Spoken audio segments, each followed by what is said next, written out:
about him is correct, and if he is honest, he would be inshallah guided to you.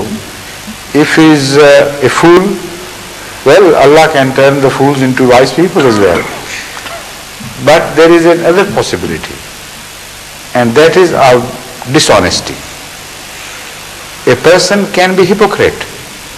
A person can be consciously dishonest about things. He knows he is a misfit in other circumstances, in the other worldly affairs. He has chosen an easy life where he can also gain respect. You may think he has adopted a hard life, but maybe he is not fit for other life. So for him this is the easiest course open. And he is ambitious, he wants to rise, and he wants to have some facade of piety about him.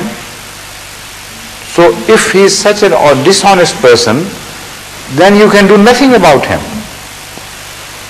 It's impossible for you, because Allah has declared it, He would not interfere in these matters. فِي قُلُوبِهِمْ مَرَضٌ فَزَادَهُمُ اللَّهُ مَرَضًا. The only phenomena that would occur is this, that more you approach him with truth and with choices of accepting truth, the more adamant he would become because of this dishonesty, and more condemned than before. So this is what I can say about these apparent possibilities. Huzur, there is another group of people who are quite rational and sensible, open-minded. They listen to the argument and they accept the truth of it, and they agree that what you say does make sense. But they cannot take a step forward. I agree. But there again, you know, you are making too sweeping a statement about these people. They are rational and they have accepted the truth. The fact is that sometimes you accept the argument, but you do not accept the truth. For instance, if that argument occurs in a novel, the whole thing is just imaginary. If that argument within a novel or within a drama of Shakespeare, for instance, is logical, it holds water, any sensible man would agree with that.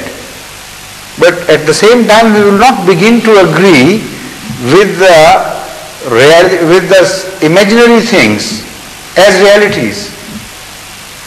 Now, such a sensible person agrees with your arguments, with your logic, but does not believe in God, does not truly believe that God does send people.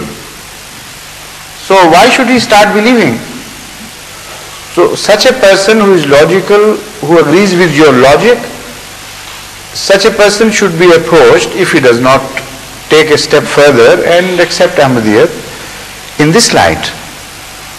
Then you should analyze him. Why?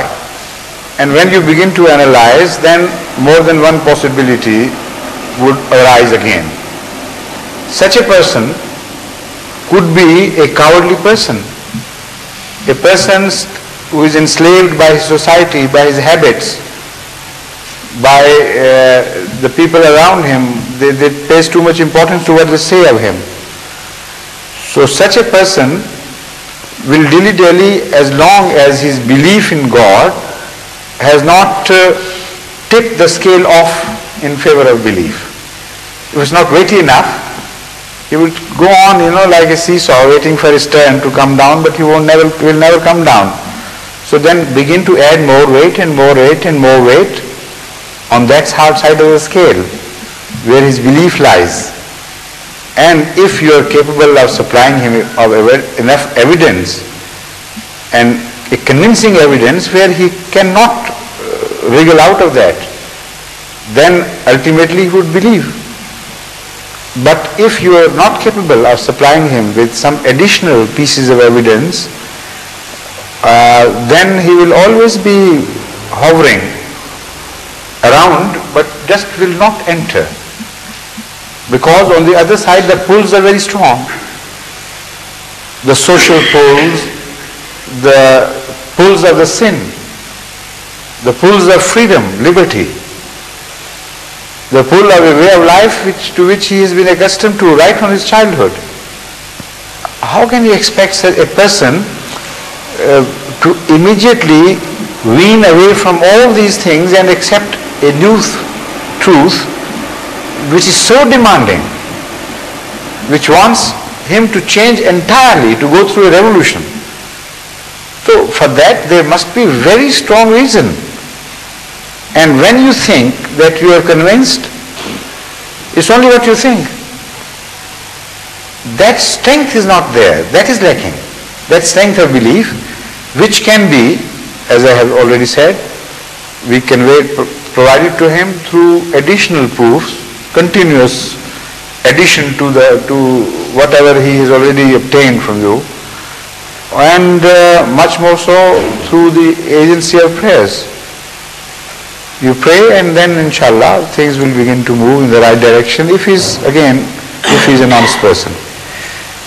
Most of the people in this group, sir, they say that intellectually they are convinced, but emotionally they have very strong pull, even though they realize that the ceremonies in the church and so on, they are really mythical now. They have no foundation in the teaching. No, but again, that is only a relative impression. And they are not yet awake fully.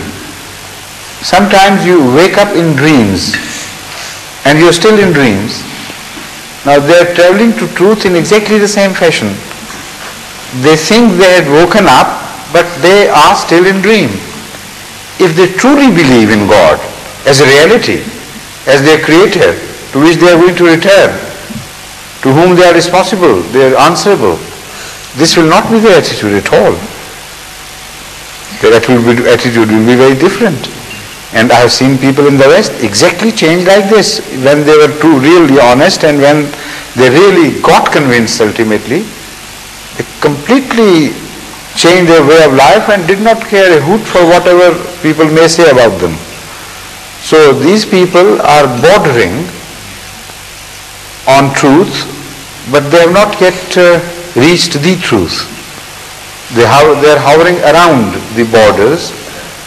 And again, as I have already said, they are people who initially are weak in their faith in God. And when they can compare religions, on both sides they are not strongly attached. Such people as Christians are weak Christians. And when they become Muslims, they remain weak Muslims because their foundation is not strong enough. And because it is so when they begin to leave Christianity, their reaction against Christianity is also very weak.